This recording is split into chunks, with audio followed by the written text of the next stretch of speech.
Are you thinking about starting an online business, but you don't know what type of online business you should consider? Which can work best for you? Well, you're in the right place to get some help with your thinking on this. This is not a sales pitch with some offer coming at the end. It's straightforward help and advice and guidance to help you think this through. My name is Jeff Fitzpatrick and I represent the Digital Marketing Club. Membership is free to get you started and will take you a long way. So let's get straight into this. Basically, there are 5 big online business models that you can choose from. The first is consulting or coaching. That could be management coaching, it could be personal fitness coaching, it could just be any type of coaching or consulting that you care to mention. The second category are agency services. This is where you do things for people. For example, build a website or produce a piece of research. Whatever it could be, it's done on an agency basis. Thirdly, we've got e-commerce stores. This could be a store selling clothing, software, computers, car parts, just about anything you can think of. The next, SaaS software, is simply that, it's software. So you could be supplying a software product for someone.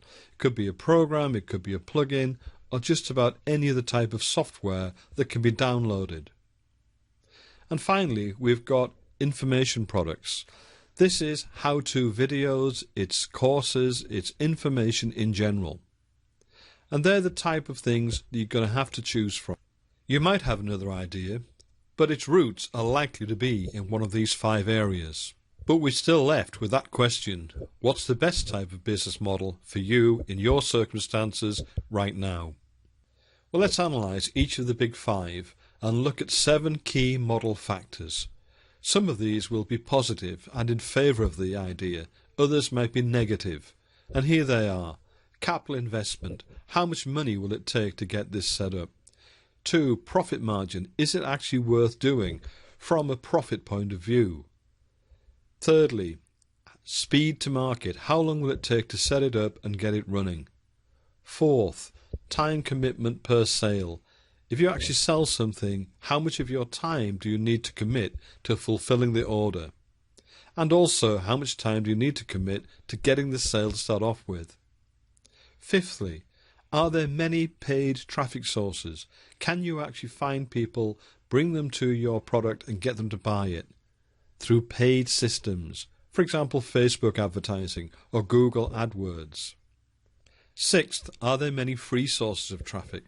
Or are you going to have to pay for absolutely everything? Is there a try before buying operation within what you're doing? And you'll see as we go forward through this short video how that becomes important. So let's look at each of these big 5 in terms of those 7 factors. And we're starting with consulting or coaching. And the first element, capital investment. Well, as long as you actually know what you're doing, then you don't have to learn it, and you're setting off with that knowledge, then there's no great capital investment required to set up as a business coach or a personal coach. So that's going to be in the range of excellent to good as an idea. The profit margin on coaching is reasonably good. It certainly can be fantastic. For most of us starting off though, it's probably good. Speed to market, there's no great setup involved, so it can actually be very quick. So this factor gets scored highly on consulting and coaching. However, the next one, time and commitment per sale, is poor. Once you actually get a piece of work, then you're going to have to do it. And that's going to take you away from being able to sell and prepare and build products, etc. So it's not good in that respect. As far as getting paid traffic goes, then it can be absolutely fantastic. You won't need to pay a fortune to get traffic, and as long as you can actually attract it and convert it and know what you're doing with that, then it should be good. There are also plenty of free traffic sources too. You can also give a try before buying element to it, for example by supplying some sort of report.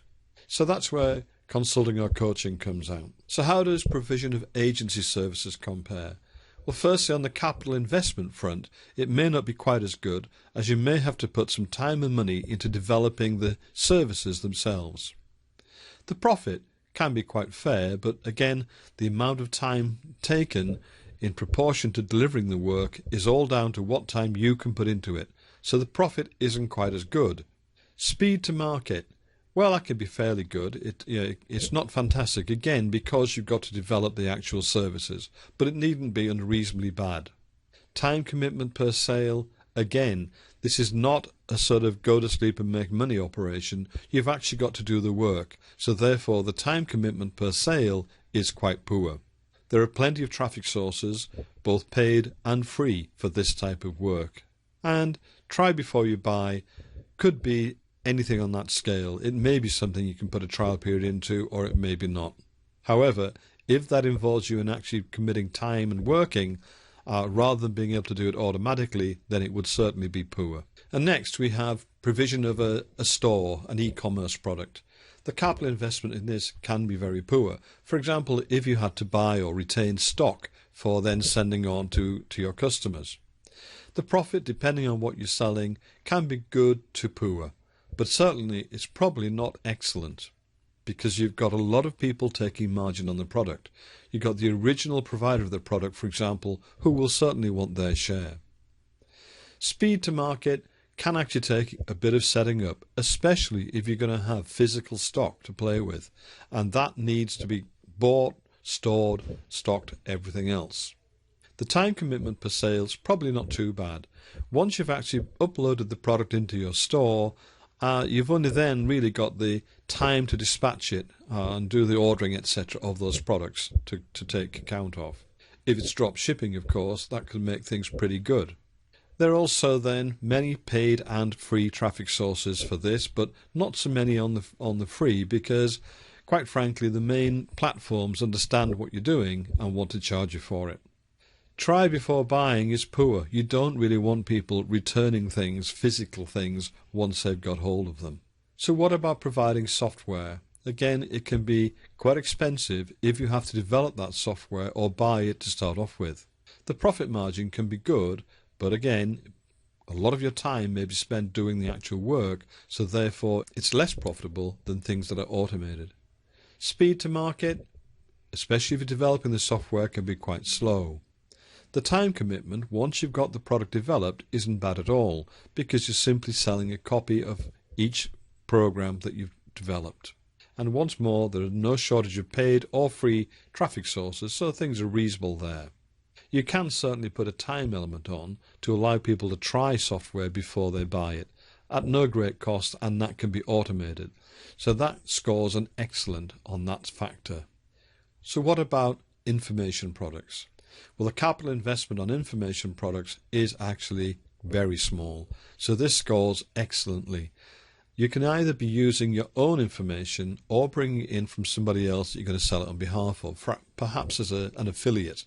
So it's quite easy done, and it's excellent. The profit margin, particularly if you have your own product, is brilliant.